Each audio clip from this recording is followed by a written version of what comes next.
स्वागत है आप सभी का सोशियोलॉजी टिप्स बाय शिखा में। आशा करती हूँ मेरे द्वारा बताया गया जितना भी कंटेंट है आपके लिए हेल्पफुल है और आपकी तैयारी अच्छे से चल रही है। तो चैनल को लाइक और सब्सक्राइब करना ना भूलें।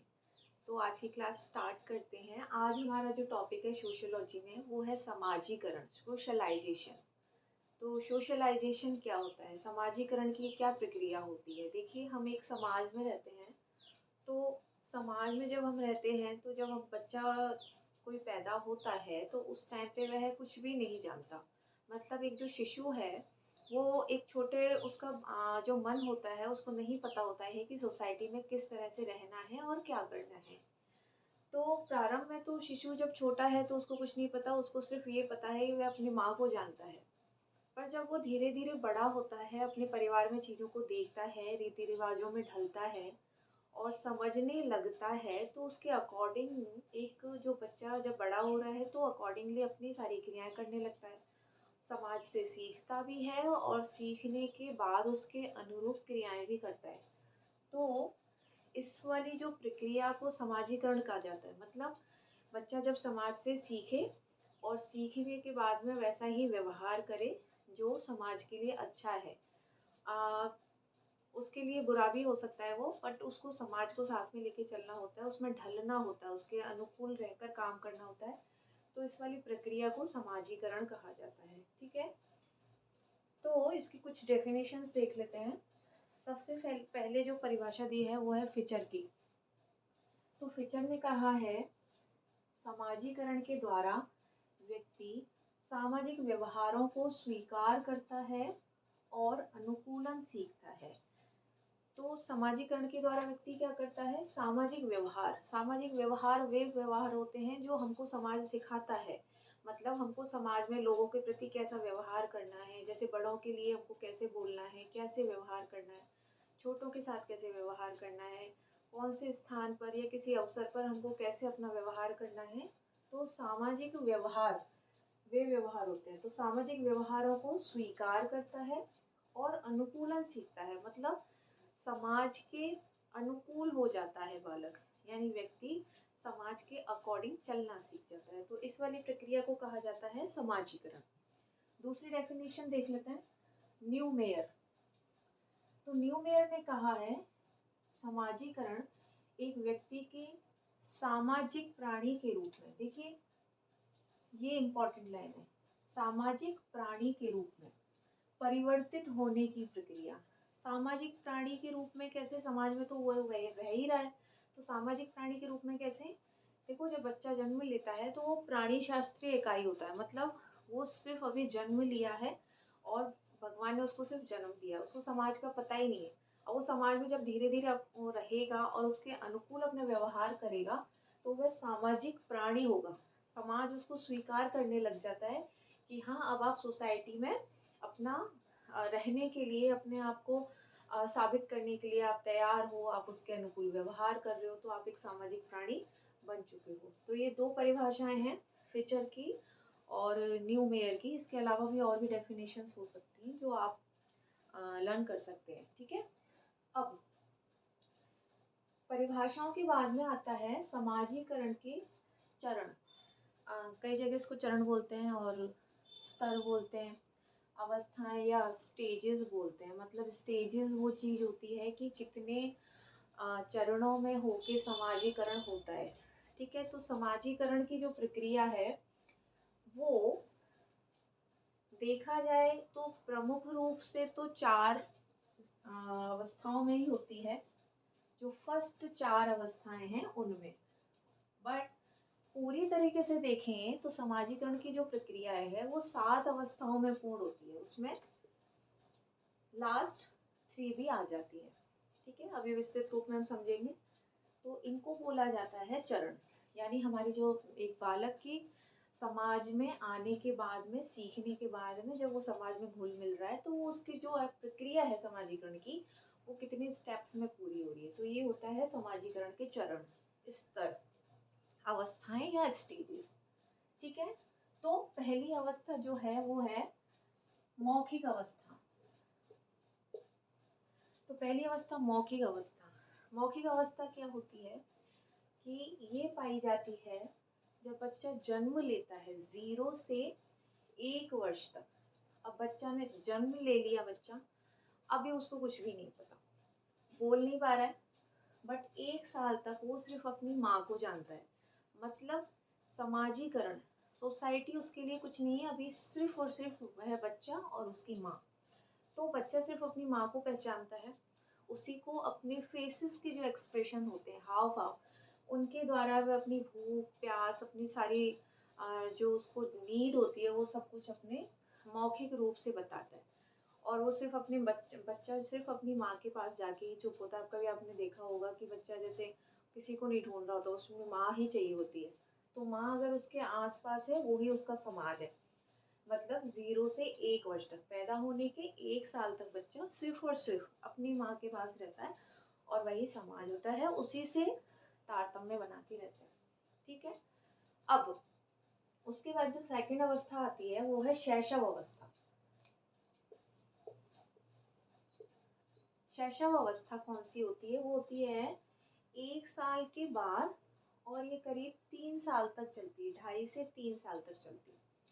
तो शैशव अवस्था में क्या होता है कि पूरे परिवार को तो नहीं जानता बालक, पर वो अपनी माँ के साथ में कुछ ऐसे घुल मिल जाता है कि वो चीज़ों को सीखना स्टार्ट कर देता है। कभी आपने देखा होगा कि माँ उसको ये सिखाती है कि ये नहीं करना, तुमको ये करना है, या उसको शैशव अवस्था में उसको ट्रेनिंग दी जाती है कि तुमको वॉशरूम में कैसे जाना है, या हाथ धोने हैं, कपड़े गंदे नहीं करने हैं, तुमको सामान इधर उधर नहीं फेंकना है। तो इस वाली जो अवस्था में समाजीकरण वो सीखता है अपनी माँ से, जब वो कुछ क्रियाओं को समझने लग जाता है। ठीक है। अगर उसको हाँ बोलो, अच्छी बातें बताएंगे, तो उन चीज़ों को ग्रास्प करने लग जाता है, उन चीज़ों को सीख के और उनके अनुकूल काम करने लग जाता है। तो इसको बोलते हैं शैशव अवस्था, जो 1 से लेके 2.5 या 3 साल तक चलती है। नेक्स्ट जो हमारी है, वो है तादात्मीकरण अवस्था। तादात्मीकरण अवस्था, तो तादात्मीकरण अवस्था क्या होती है? तादात्मीकरण अवस्था की जो आयु है, वो है 3 या 4 साल से स्टार्ट होके वो कुछ 12 या 13 वर्ष तक चलती है। मतलब बालक 3 या 4 साल का हो, और ये जो अवस्था है वो 12 या 13 साल तक वो अपने सीखता रहता है समाजीकरण।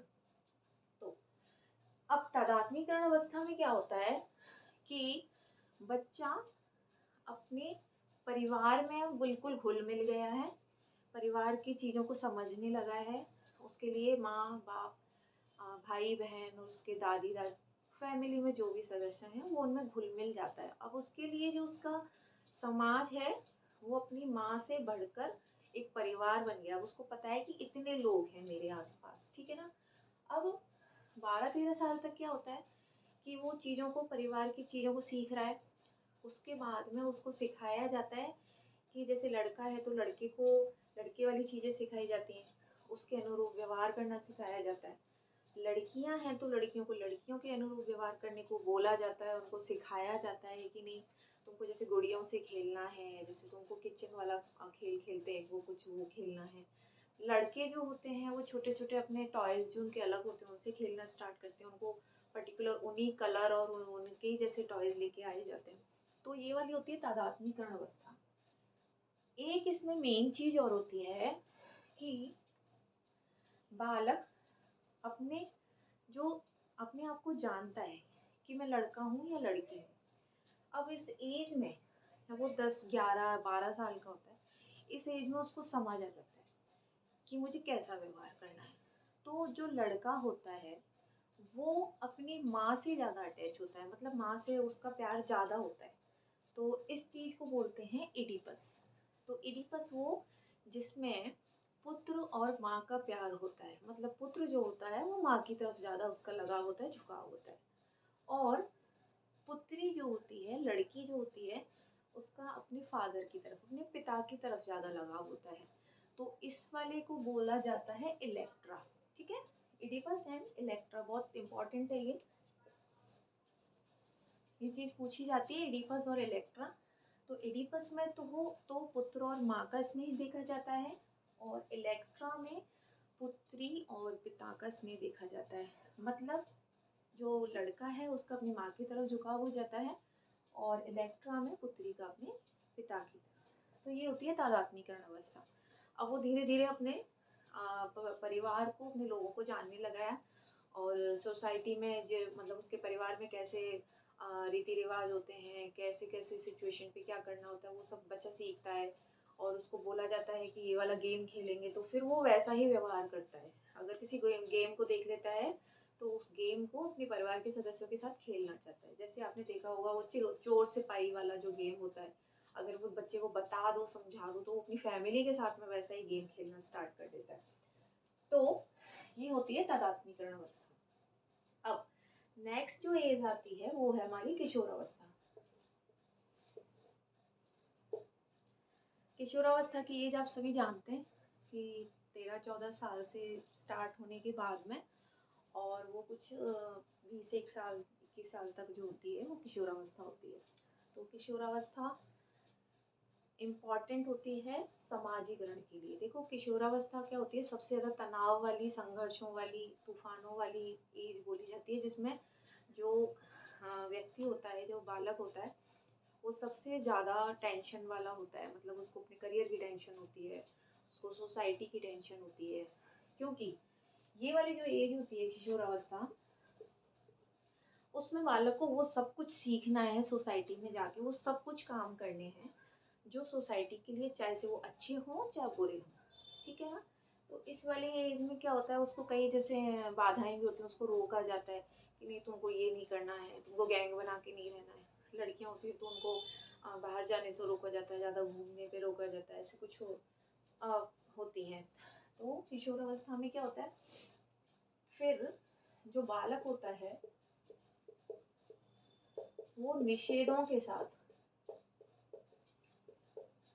अनुकूलन कर लेता है, ठीक है।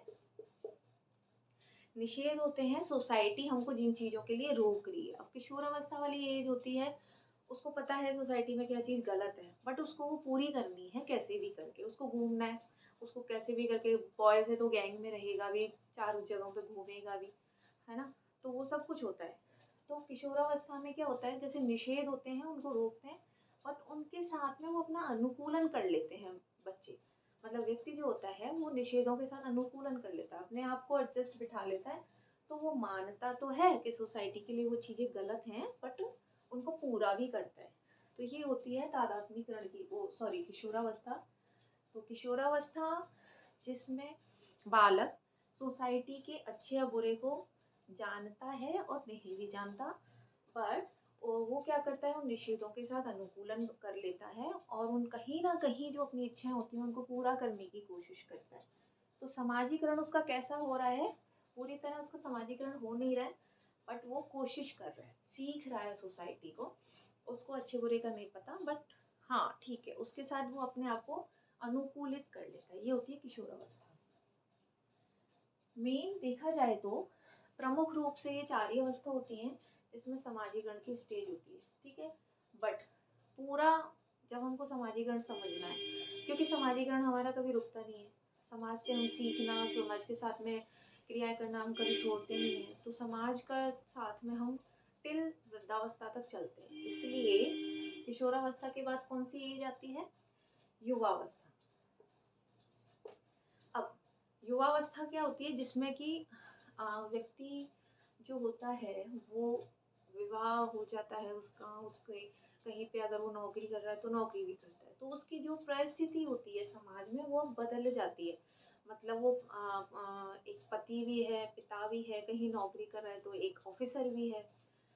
तो इस अवस्था में क्या होता है, उसको बहुत सारे दायित्वों के साथ में चलना पड़ता है, बहुत सारी चीज़ें होती हैं जिनको वो लेके चलता है। मतलब समाज उससे ये अपेक्षा करता है कि उसको ये सारी जो अपनी जिम्मेदारियां हैं वो पूरी करनी है। मतलब अब उसकी स्टेज जो है हार्ड हो जाती है।